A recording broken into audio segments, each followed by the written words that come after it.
everyone, how are you all? I hope that each and every one of you is fine. आज हम English के एक ऐसे word की बात करने वाले हैं जो कि ग्रामेटिकल इंग्लिश में तो इम्पॉर्टेंट है ही, स्पीकिंग इंग्लिश में भी बहुत ज़्यादा इम्पॉर्टेंट है और मेन चीज़ कि उसका हम कई तरीके से यूज़ कर सकते हैं। डिफरेंट सेंटेंस में वह डिफरेंट तरीके से यूज़ होता है, इसलिए बहुत ज़्यादा कंफ्यूजिंग है। और कई जगह आपने एस को पढ़ा होगा पर हम समझ ही नहीं पाते कि यहाँ पे एस किस तरीके से यूज़ हुआ है।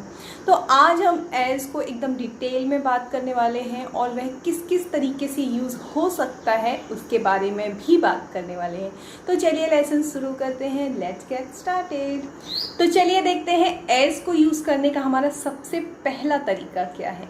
एस को हम एक कंजंक्शन की तरह यूज़ करते हैं जब हमें किसी चीज़ का रीज़न देना होता है। मतलब हम एस को क्योंकि की जगह यूज़ करेंगे, मतलब बिकॉज की जगह यूज़ करेंगे। ओके, फॉर एग्जाम्पल, मैं जल्दी सोने चली गई क्योंकि मेरी तबीयत ठीक नहीं लग रही थी। अब यहाँ पे हमने क्योंकि का यूज़ किया और बाद में क्या दिया, रीज़न दिया, क्योंकि मेरी तबीयत ठीक नहीं लग रही। तो यहाँ पे हम एस का यूज़ करेंगे क्योंकि की जगह पे। I went to bed early as I was not feeling well. Okay, अब देखते हैं नेक्स्ट एग्जाम्पल। वह बस से नहीं गया क्योंकि उसके पास कार है। इसको कैसे बनाएंगे, he did not go by bus as he has car. हम इन दोनों सेंटेंस को आगे पीछे करके भी लिख सकते हैं। पहला सेंटेंस हम ऐसे लिख सकते हैं, एज ही हैज कार, क्योंकि उसके पास कार है। He did not go by bus. Okay, अब देखते हैं हम एज को दूसरे किस तरीके से यूज़ कर सकते हैं।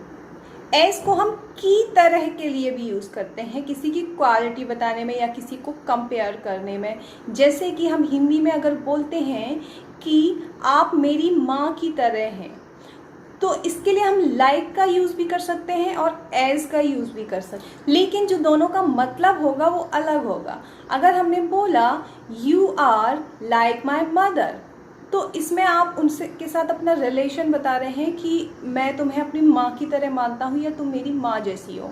लेकिन अगर हमने बोला you are as my mother, तो यहाँ पे हम कंपेयर कर रहे हैं कि आप, मतलब उसमें जो क्वालिटीज़ हैं, हो सकता है वो माँ की तरह दिखने में हो या उनके बात करने का तरीका या उनकी हाइट, पर्सनालिटी, मतलब वैसा कंपैरिजन, नॉट रिलेशन। ओके, अगर हम लाइक का यूज़ करते हैं तो हम रिलेशन बताते हैं कि you are like my mother, मतलब आप मेरी माँ जैसी हो। लेकिन अगर हम एज लगाते हैं तो हम सिर्फ कंपेयर करते हैं। ओके, होप कि आपको ये वाले एज का मतलब समझ में आ गया होगा।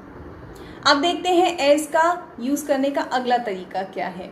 एज को हम जब सेम टाइम पे दो काम हो रहे हों तब भी यूज़ करते हैं। मतलब हिंदी में उस दौरान या जैसे ही या जब, इस तरीके के सेंटेंस अगर आए तो हम एज का यूज़ करते हैं। मतलब जब भी कहीं वाइल लगाना हो तो वाइल की जगह पे हम एज का यूज़ कर सकते हैं। For example, I read newspaper as I take tea. मतलब जब मैं न्यूज़पेपर पढ़ती हूँ उसी दौरान मैं चाय पीती हूँ। मतलब दोनों काम कैसे हो रहे हैं, सेम टाइम पे हो रहे हैं। मतलब ये नहीं कि कोई पहले मैंने न्यूज़पेपर पढ़ लिया फिर मैंने चाय पी ली, नहीं, दोनों एक साथ होते हैं तब हम एज का यूज़ करते हैं। देखते हैं दूसरा example, I called him as I watched him.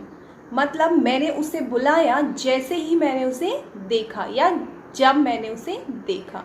Okay, hope कि आपको ये एग्जाम्पल्स अच्छे से क्लियर हो गए होंगे। अब हम देखेंगे कि एज को यूज़ करने का अगला तरीका क्या। अभी तक हमने देखा कि एज जब सिंगल होता है तब किस तरीके से यूज़ करता है। अगर हम एज के साथ आ जोड़ दें, मतलब एज आ, तो उसको किस तरीके से यूज़ कर सकते हैं। पहला तरीका है के तौर पर या की तरह। हम हिंदी में अक्सर यूज़ करते हैं कि वो उसके तौर पर काम कर रहा था, वो डॉक्टर के तौर पर काम कर रहा था, वो मैनेजर के तौर पे काम कर रहा था, वो टीचर के तौर पे काम कर रहा था, अक्सर यूज़ करते हैं। तो उसको हम इंग्लिश में बोलते हैं एज आ। देखते हैं example, my friend is working as a doctor.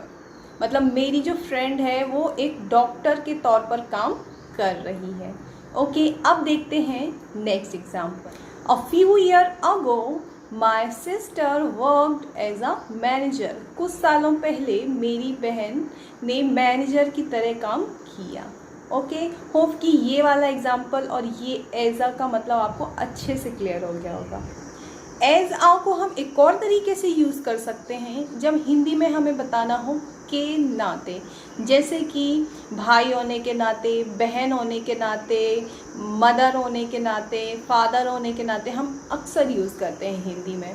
तो इंग्लिश में हम इसके लिए एज आ का यूज़ करेंगे। फॉर एग्ज़ाम्पल, एक बेटा होने के नाते उसे अपनी जिम्मेदारियां निभानी चाहिए। As a son he should carry out his responsibility. Okay, hope कि ये सारे एज के यूज़ आपको अच्छे से क्लियर हो गए होंगे। तो फ्रेंड्स, अगर वीडियो आपको अच्छा लगा तो प्लीज़ लाइक करिए, चैनल को सब्सक्राइब करिए और अपने फ्रेंड्स के साथ वीडियो शेयर करिए। अब मिलते हैं नेक्स्ट वीडियो में। Thank you so much.